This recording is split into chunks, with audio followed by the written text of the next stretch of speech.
Hey Gwen, welcome to the show. Hey, Britt. Thanks for having me. Excited to be here. Oh, definitely.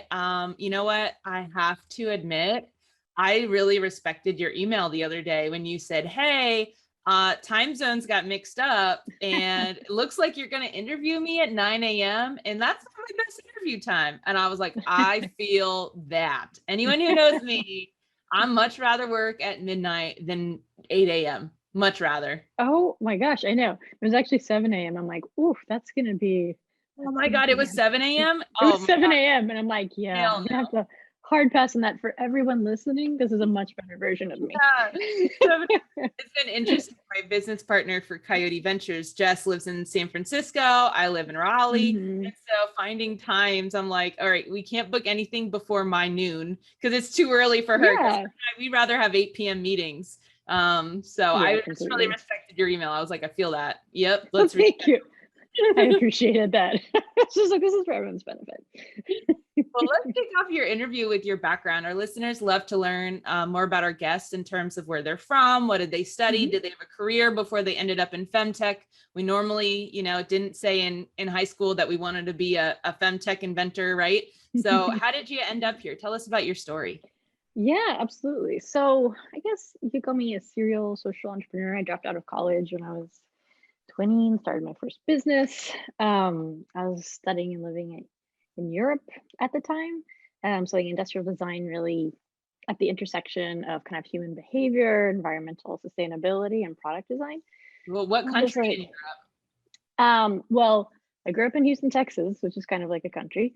And then, and then, Europe? uh, and then I was living in the Netherlands at the time. So Netherlands. Cool. Yeah, yeah. we have a lot of European listeners. So shout Okay, out. awesome. Yeah. I was at Eindhoven, the design university there, and living in the Netherlands for almost 7 years. So it was great. So, so I started that program, realized, I could take advantage of my visa, and I had 3 years to actually like build a business and still maintain my student visa, health insurance, and then go back and finish school. So that ended up being a wild, awesome ride. Built that business. It got kind of there's like an acqui-hire with Philips Design, which was great. Was there for a year and a half, and while I was there, really dove deep into emerging technologies and emerging economies and kind of the relationship between the two. And so really pivoted kind of my angle, my career towards that, which was kind of design, like the intersection between design thinking, social change, and product. Uh-huh. Real And quick, so what was that product yeah. you made that Philips acquired? What Well, was no, so it was kind of like an acqui-hire. So they hired me, and then there was all these. It was a set of electronics like within the home goods space that basically like made you think and behave in different ways as it relates to sustainability. So it's because of those that I got kind of absorbed into the company. It was Whoa. Okay. awesome. Cool. Yeah, Cool. with Changing human behavior with technology for the better of the earth. for the betterment of the earth. And I think since then it's just been a fascination of changing human behavior in general for the betterment of the earth, which turns out I think the best thing we can do for the earth is empower women and help them be vital and whole. Heck yeah, Mother Earth. Yeah, Yeah. exactly. So from there, when I could leave Philips, it was a great experience. When I could leave there, I I then started my first consultant. I had two consecutive consultancies focused on like design and social change. Worked all across the global South for like Freedom. It was so diverse for Freedom House, Nike, eBay. Working on the ground in South East Africa. There's a consulting project in Iran. Like it was so diverse, ranging from plural dialogue and totalitarian regimes to a huge art installation around environmental degradation in Shenzhen, China for the Biennale there. It's like really technical products. It was really fun, really incredible. At the end of that run, there was always this through line of of understanding how to create product and services that also really empowered women. Like that was something that has always been interesting to me. They're really like the linchpin of any community or society that you're operating in, and you really see how deficits and systemic injustices stem so directly from any community in which women are really oppressed or not supported to participate in economy, society, decision making, governance, etc. And so then the last project was this fascination with basic supply chain transparency, the ability for women to earn income in a distributed manner. And I wrote a proposal for that, actually, to be implemented in Afghanistan. But then I met my last business, Soko, my two co-founders in Kenya who had been working also in this vein. And so we came together, built like a really amazing company, did that for almost 10 years in East Africa. And built an awesome company that combines supply chain innovation, basically a business tool in a box through a mobile phone that enables the kind of supply chain transparency, efficiency, and real-time manufacturing through a distributed manufacturing network that was then able to make really beautiful products that are sold everywhere from Goop to European department stores to Nordstrom, online, even did a collaboration for Forever 21. So we always said it was kind of like was ethical fast fashion, like guerrilla warfare on like the horribly exploitative from a human capital perspective and also Yeah. from environmentally capitalist perspective, supply chain for women's accessories and fashion. Well, real quick, we have some listeners, I think, that may not know what supply chain is. So if I may define it, you tell me if I'm on track. Essentially, supply chain is this idea that, whether it's, the shirt I'm wearing, it all started somewhere, the computer I'm using, the notebook I have. So where did the paper come from? Where did the ink on the lines come from? Who put the book together? And then how did they ship it? And what did they ship it on a boat? Did they ship it on a plane? Like, how did they do it? And who did it? And was it, who was working? I know that there's some companies now, like fair trade. It's like, not only do you know where it came from, but you know that the people who made it were treated well and paid well and things like that. So that's kind of supply chain management, right? Yeah, 100%. It's basically you look at a doorknob and that doorknob had an entire supply chain from like how it got to your door. Exactly. It's such a complex story. And it's important to think about because a lot of the injustices in the world and a lot of the environmental like damage in the world comes from the decisions people are making about like what their supply chain looks like. Yeah. So it's so important. I think is like the underpinning of our global economy. So think more. When there's the documentaries on like Old Navy or like, from, or all the meat stuff, when you figure out where your meat comes from, it's so crazy. So supply chain is I think at first glance may appear boring or complicated, but it's like super pivotal actually. So sorry to interrupt the story. Keep going. No, not at all. That was a great clarification. So when that was like humming and doing great, I really like building things. And so when I began, we brought in an amazing new kind of CEO, trained her. And when I could step out of the company, I was in my, late 30s and beginning to experience perimenopause. And the thing is, this is like a very personal, like multi-generational story for me, because when I was in middle school, my mom actually went through very severe early onset perimenopause in her mid to late 30s and was just really gaslit by the entire medical establishment, and she was really suffering psychologically, physically, and could not get answers. They tried to, they basically, it's that whole like, oh, you're hysterical or go on antidepressants or antipsychotics and when finally, after a long time and a lot of searching, she found a practitioner who was like, oh, this isn't that complicated. This is perimenopause. This is menopause. And gave her some supportive products. Like literally within a week, she began returning to herself.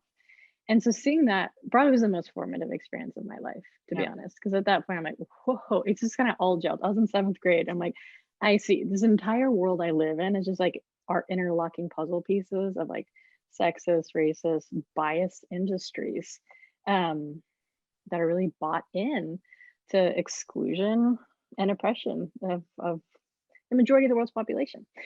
So I always say that, it really made me a feminist and it really like created the lens through which I see and operate in the world and really lit a huge fire under me in terms of being really dedicated to building businesses and change systems, and both kind of shone a light on injustice, but also shone a light on the stupidity of injustice. Like these are huge markets that you're ignoring. It's like, you know what I mean? I always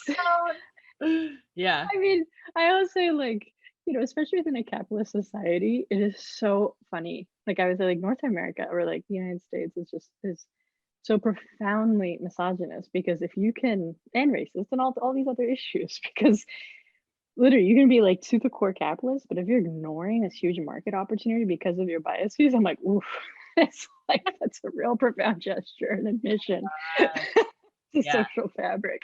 Yeah, exactly. So then, so that was, and so throughout my whole life, I've also actually been really interested in women's hormones. Like, I don't think you can't disentangle like our hormonal reality, our biochemistry from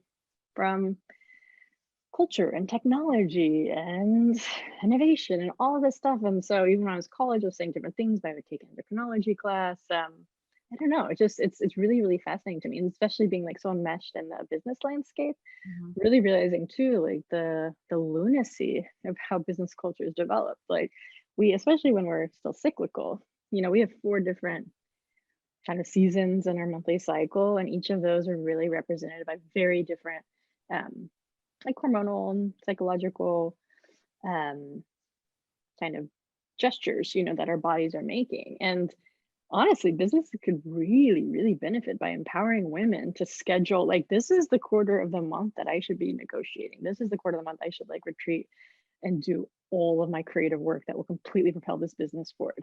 This is the money, this is the quarter that should be reflective, right? So that's it's really extraordinary to me that like the what'd you Listeners, say? listeners, if you are like, wait, what did she just say? I should do certain things on certain weeks. I want you to go to episode 126 with Alex. She is the founder of The Agenda. It's literally an agenda book Oh, based it's on what awesome. you should work on based on your period. So yes. That's so amazing. Exactly. It's so profoundly true. And like I felt gypped because I figured all this out like maybe in my mid-30s when I was like ending my more cyclical reality. I'm like, damn it. But it is. It's something I'm like constantly spouting to people because it's powerful. It's true. And it's good for corporations, good for your own individual life, it's good for relationships, etc. Yeah. And there was some really interesting change. I don't know when, if you look back historically or anthropologically, you know, for a long time, societies were built around women's well-being. The whole concept of like the moon lodge or the red tent. That wasn't to get like women away. That was because there was like this underlying cultural reality and understanding that if a woman is not balanced, feeling good, taken care of, then the relationship will suffer with a partner, then the kids will suffer, then the kid will hit the neighbor's kid, then you know what I mean? It's like that women really are basically the foundation of society. So they should be That's respected, why our period. tagline is women's health is everyone's health, you know? Exactly. Exactly. So you were experiencing some symptoms entering your 30s, and did you get like flashbacks of your mom kind of Oh, experience? totally. Yeah. So it was my late 30s, and I was just like, oh man, this is okay. This is happening. I knew it probably, I knew it probably would. 'Cause a lot of it's genetic, but I was like, decades have passed. Also, I am so educated, relatively educated as, an amateur, in this space, and I have more agency than is probably good for me.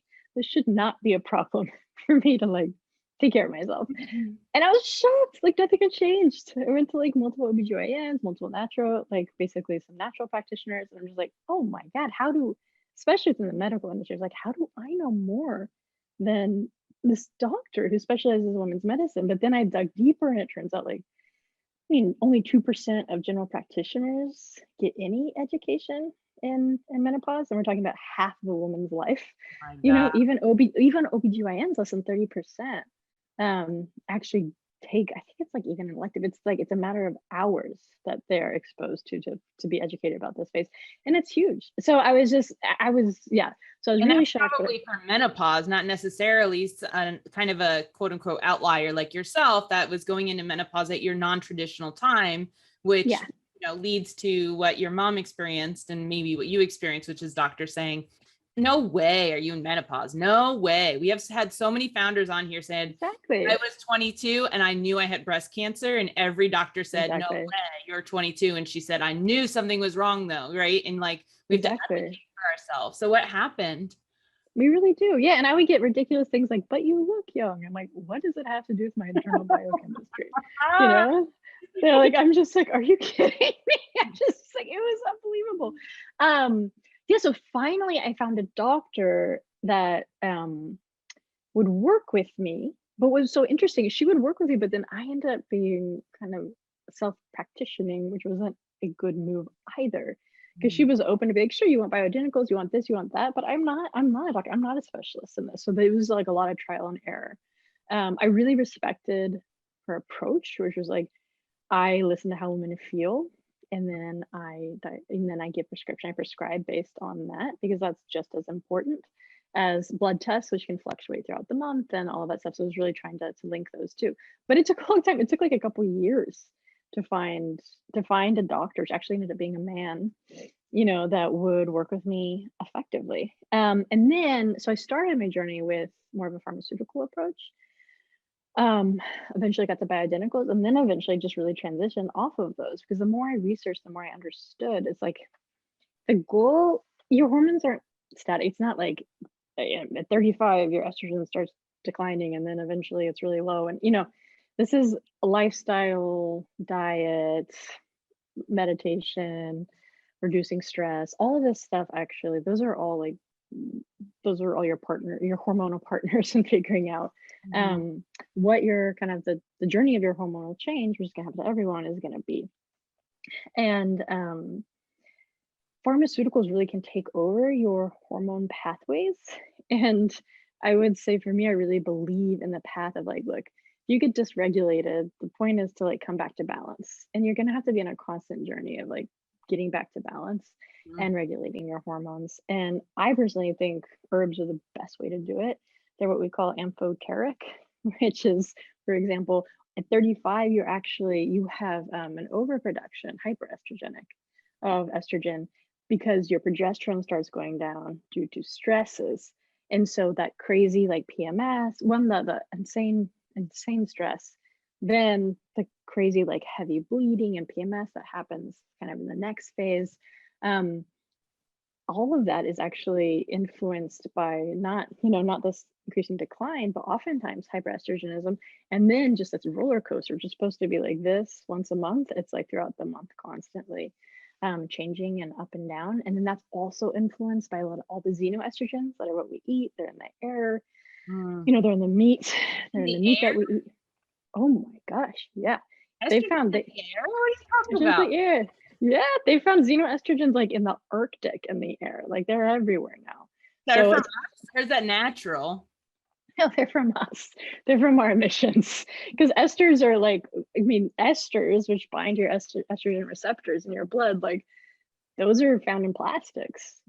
Plastics, the oil and gas industry, all that stuff, which is like basically the pollutants that are floating around the air. So there's no way out. Like we're surrounded by them, which is all the more reason we need to be super proactive as women to understand, like, I can eat healthy and meditate all the time and all this stuff. I'm like, and there's no way out. It's in the water, it's in the air.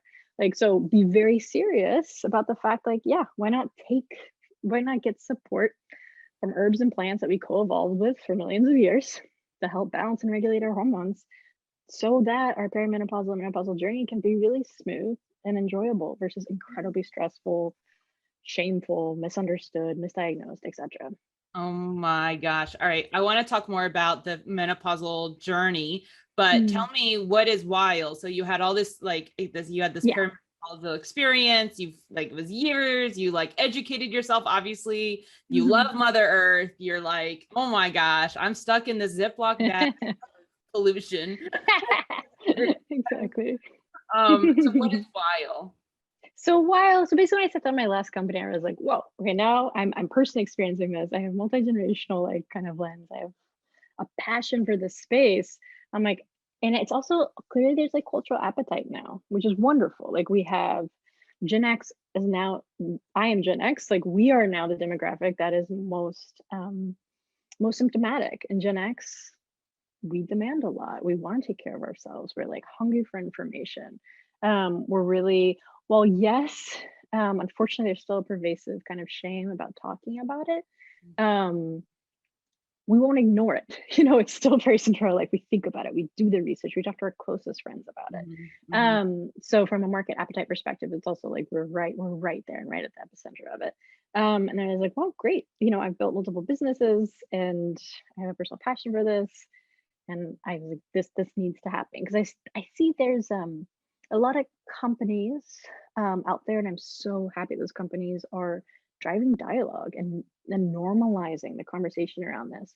But for me, I wanted to build something that really was at the intersection of like the most like rigorous, smartest, proven kind of plant-based medicine perspectives melded with new storytelling, basically. Because I think you have to approach from both sides. So Wile is both like a product company and also a brand and storytelling platform, because I mean, I always say over the last 100 years, our life expectancy of women has increased over 30 years, right? So there's a whole new life phase. There's this traditional arc that has been in place for like 5,000 years for humans, which is you're the maiden, then you're the mother, then you're the crone, and then you die when you're 50. You know what I mean? It's like, that's actually not what happens.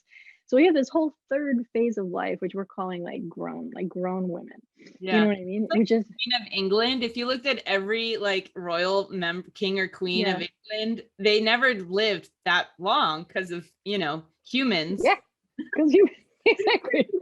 been around for like fucking ever. And it's like people are gonna live and die and have the same queen, and that's like never been the case before. I know, ever. I mean, exactly. She's amazing. Like who's her son, the prince who's like supposed to be the king. He's gonna be the king for like 10 years, I know, like maybe. I know, it's super true. It's so funny. yeah. So and so yay allopathic like Western medicine, and like because like literally you'd like walk and you get a slight scratch from a thorn and then you die from like an infection. Wrinkled. It was so hard to stay alive. Now, UTI dead. Like oh my yeah. God, literally, whenever I have a UTI, and I'm like, oh my God, I would just want to die 100 years ago when I would just have to, like, please kill me. Done. Exactly. Yeah, so it's super exciting, but at the same time, I don't think like humans need to have like an operating system storytelling to identify with. It needs to be like named, told, there has to be framework there to actually change our behavior and change our sense of identity as it relates to this. So even though I think intuitively a lot of women have these feelings of like, oh, I'm at this phase in my life. I'm starting to feel like, yeah, there's all these complications and some discomfort, but I'm also feeling this like emerging like power. Suddenly, all the energy that was put towards reproductive hormones and cycles now is actually I can refunnel to these other areas of my life. But you know what I mean? So I think there is this intuitive understanding in this tension between God, this sucks, and God, there's so much more I want, and I'm feeling really powerful, right?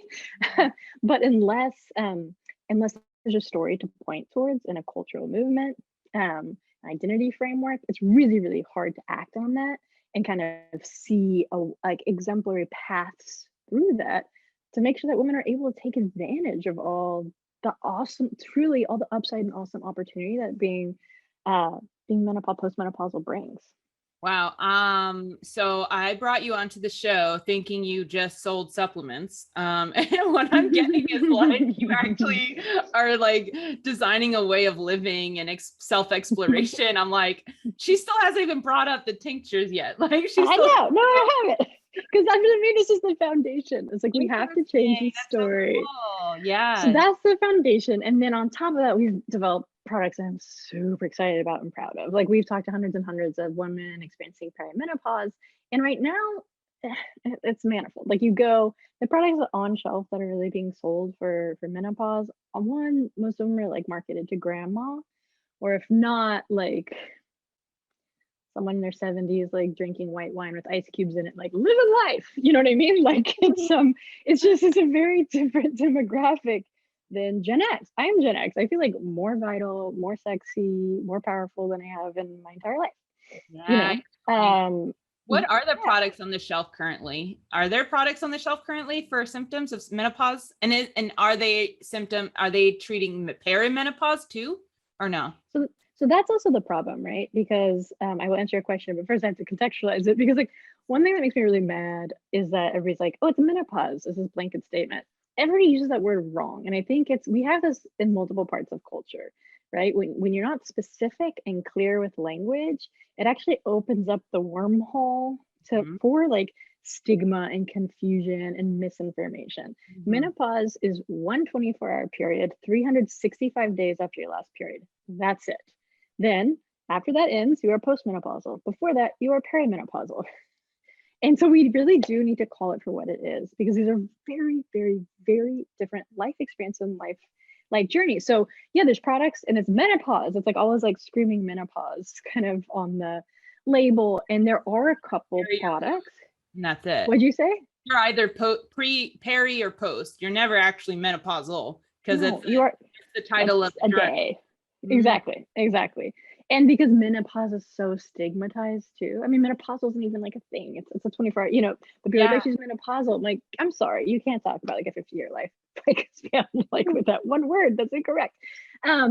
So so I think it's really important to like craft language, and also craft language not only from the scientific perspective, perimenopausal, but they also have like the cultural associations, like you're grown, this is what it means. You still have your period, it might be irregular, you're symptomatic, but this is like a 10 to 15-year experience. It starts when you're super vital. The problem is a lot of women, when we've interviewed them, over 50% of women that we've interviewed are perimenopausal or symptomatic and have no fucking idea that they are. Really? You were like informing them? Oh yeah, because they don't know what perimenopause is, because it's not a word that's really used frequently. And because they associate menopause with like, I don't have my period anymore, I'm old, I'm post-sexual, all this shit, right? So it's just so women are like left in the lurch of feeling all this stuff and be like, well, and thinking it's otherwise. Like I'm like super depressed, or women are misdiagnosed all the time for like PCOS or fibromyalgia, or maybe get like forced uterine biopsies on them for like literally the most basic and predictable perimenopausal symptoms. So how do you test if you're perimenopausal? Is it like a hormone test you can check? So two ways. One, there's actually in like the North American Perimenopause Society has great information. There's really a list of around 30 symptoms that you can check if you're experiencing. And then also there's ways to test. It's a little inconsistent. The best way to do it is work with a practitioner in the same day of the month for multiple months. You test, and then you can test a few different hormones and see what the levels are. So it's really the intersection of both. Like anecdotal matters so much actually for understanding if you're perimenopausal, because unfortunately oftentimes the tests are not conclusive. And I've talked to multiple doctors who are like, blood tests are great, especially later in the journey, but they can also undermine the reality of a woman's experience and the reality that she is perimenopausal. Yeah, so labs come back fine, but she's like, I don't feel fine. And then exactly. Like, do not compute. I don't know what to do. Like no. So it can be complex, especially the earlier phases of perimenopause. So the product line itself, what it really does is it takes into consideration that like your hormones, you could even say perimenopause starts at 35. Like women's hormones start changing at 35. Period. And that starts, the early symptoms are oftentimes cortisol and progesterone dysregulation. So, and this gets back to what you're saying about the perversity of like women in the current workplace, which is super patriarchal, and all the expectations placed on them, because your body around 35, it has to make a decision. It's called the pregnenolone steal, that basically if you experience stress, your body's going to be deciding, is it producing cortisol, which is like a stress hormone, or is it producing progesterone? And you really, progesterone is like a core reproductive hormone that we have to have, that has to be balanced with estrogen, or everything starts getting fucked up. And so, but ultimately, because, oh my God, we live in a stressful society, and if your body's already predisposed to do this, that means like almost every woman, their progesterone levels start going down dramatically, which leads to insane high stress and like basically adrenaline surges, which then ends up turning into adrenal fatigue, which affects everything from metabolism and basically insulin use, like cardiovascular. I mean, it goes on and on and on. Then the second thing that you really start experiencing is kind of period and PMS dysregulation, because if you don't have enough progesterone, you can't actually shed the lining of your uterus every month. And so women, I mean, it's like women are like, am I a teenager? Like I'm 41 and I'm like bleeding through my pants. like literally it's like that, or like I'm bleeding half the month or twice a month, or I'm having PMS, like I've never even thought was possible, right? Mhm. But women aren't trained to think like that is perimenopause. That is one of the earliest signals of perimenopause, but no women understand that. They're just Mhm. like, oh, and so then they go try to find like a PMS herbal supplement or something. But that's for like women in their 20s, not for women that are experiencing this hormonal transformation. So, our first product, actually, which we're really, really excited about, it's called 40 Plus Hormonal Balance. And it is ultimately trying to usher in a completely new culture of how we address, balance, and regulate our hormones as women. Because we always kind of compare it to like probiotics or prenatal, which used to be really French, right? But now we understand if I want to get pregnant or I'm pregnant, I'm going to start taking a prenatal to Yeah, support it's kind my of system in standard. those ways. Yeah. It's standard. Or even probiotics. Like 10 years ago, they were fringe. Now everybody's like, we all have a microbiome. We really need to balance it because it affects every single aspect of our system, right? Yeah. And so ultimately, we fundamentally believe that women in their late 30s, early 40s, also, period, no questions asked, should be supporting their hormone system. Mhm. It's like across the board, universally true. And so we created this really unbelievable product that helps you regulate your hormones. And if you jump on it early, it will really help avoid you getting so dysregulated that suddenly you become super symptomatic and experience the discomfort that can be very, very severe if you allow your system to get that far in the process.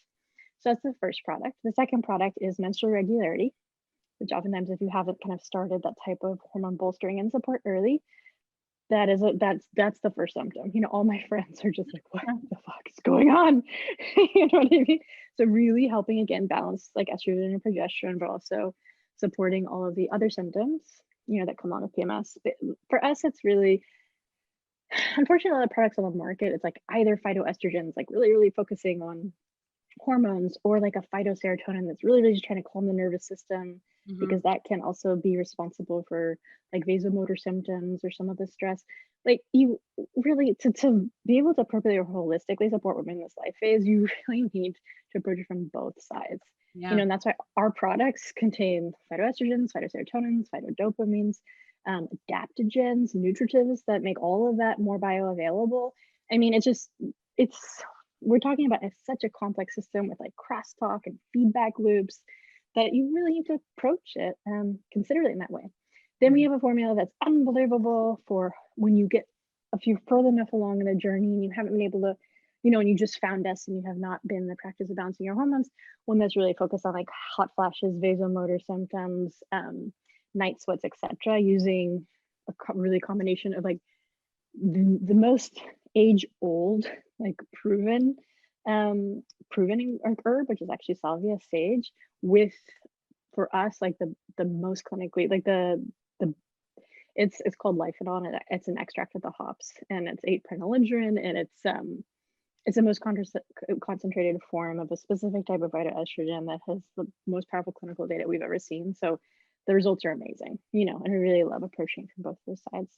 And then also because we can't separate, the nervous system, and stress from the hormonal challenges that you're going through in your body, because they talk to each other and they regulate each other. We also offer both, one for stress and anxiety, which is very powerful and helps that, as well as burnout, which is the opposite face of the stress and anxiety. Because once your adrenal system has been so overwhelmed, you're eventually going to crash. Mhm. And one also for weight, which is really about insulin metabolism, really healing your liver. I mean, this is because this is the prime complaint for a lot of women going through this life phase, and it's so insulting, I think, right? Because they're like, not only am I feeling all these crazy things, but like I literally now have lost control over my body, like no matter what I eat, how much I meditate, da, da, da, there's like, this is what is going on, right? Mhm. And yeah, and a lot of the solutions that are thrown at them are like bad for their hearts and bad for their liver and bad for their kidneys. So yeah, Mhm. we're excited about that. So those are the core supplements, and then we have a line of tinctures um, that are more for like real time support and relief that layer perfectly on top of the supplements, and that's for rage. you know, it's just for when, like, I don't know. We also want to embrace. I think female rage is a very powerful tool. I think it needs to not be stigmatized, it needs to be Yeah. recognized, and it's also super uncomfortable at times. So, you know, so one is for that. There's what we call joy juice, which is mood lifting. There's sleep support that's melatonin free, but very, very effective, etc. And so those are more of understanding that perimenopausal symptoms are both foundational. You need to address things like every day over time, and they're also situational Mm, because your chemistry is changing all the time. So being mhm. able to support that with like really powerful tinctures is really helpful. So that's Oh, that's in a nutshell the two sides of the business, what we're really passionate about. whoa, you dropped a bunch of names of what's inside these things. Mhm. Are they all natural? Yes, they're 100% plant-based. They're all Oh, they're natural. all from plants. They're And all from plants. are these like, are there like ancient, wise tales of them being used previously and now we're just bottling it, you know? Yeah, definitely. So it's a combination of I mean, most of what we're using is, I will say the thing is like we co-evolved with plants, period, for millions and millions of years. And so we have the remedies we need to lead like vital, healthy life like that surround us. And science is awesome. And there's ways of being able to create extracts and concentrations and like take the most vital, powerful element of that plant out and deliver it in the most effective way to women. Hmm. So it's really a combination of that, like ancient knowledge that has been proven and practiced for thousands of years, plus really cutting edge science. And I think one of the things we're really proud of is we spent a long time finding our science partners for doing this. And what we think is really important, women's health in general, as we all know on this podcast, is highly understudied. Hmm. And so most things are actually formulated just period from clinical studies. And there's some great clinical studies out there, and it's important that things are backed up by clinical studies, but it's so limited. So we also really want to work with people that had decades of experience, like in clinic, hands-on, anecdotal knowledge of how to work with women and plants to overcome, this phase of life and have that deep, like intuitive and educated, like pattern language recognition to be able to craft, to be able to craft the best possible formulas out there that again combine cutting edge science and like really like ancient wisdom. My goodness. Well, Gwen, this has been such a fun interview. So insightful. I'm like, wow, every time I think I know, I don't know. Um, we have two last questions that our listeners really love. The first one is, we have a lot of aspiring FemTech founders that listen. And Awesome. so what's an area in women's health and wellness that still needs innovating? Oh gosh. I mean, whoa, there's there's so many, but I would argue, like what I said before, education and storytelling is it to me that is core actually to women's wellness and femtech. It's like storytelling was our original technology. Like there's so many ways that can be innovated, especially in this domain. Let me tell you, like it sounds complicated, but it's not that complicated. And just like breaking down the story of what's happening, I've seen women be like, God, I'm so relieved, because suddenly it's not their fault. They're overcome with stress and literally can't function, Yeah. period. Because they've been told the wrong story and then it's been made their fault. Yeah. So I think like super smart like storytelling and education delivery mechanisms that like vibe with culture, vibe with our technology, and that literally create like community and solidarity and like culture change is huge and needs so much focus. Um, and then I really do believe that there's no reason that we can't live insanely vital, healthy, like energy filled, erotic, whatever lives for as long as we're walking, right? There's really no reason. And I think that needs to, I think I'm all for um pharmaceutical, like tradition, like basically like Western medicine, for so many things. But I, but for so many things, I'm not. And I think we're really in the middle of this like plague of people being misprescribed or prescribed in ways that organs really get worn out and shut down. Mm-hmm. And so maybe it's an initial band-aid, but then the long-term impacts really suck. And that's heartbreaking when we have all of this like natural plant-based kind of technology that's really there again that we co-evolved with that can support all of those symptoms, most, not all of them, but like most of those symptoms in a way that's like really, really support longevity and vitality. So Mm-hmm. those are to me are the two most important things. 'Cause I'm Love it. obsessed with Like we the should last half of our lives. Yeah. Sounds like there needs to be a Pixar movie where the main character is a woman going through perimenopause.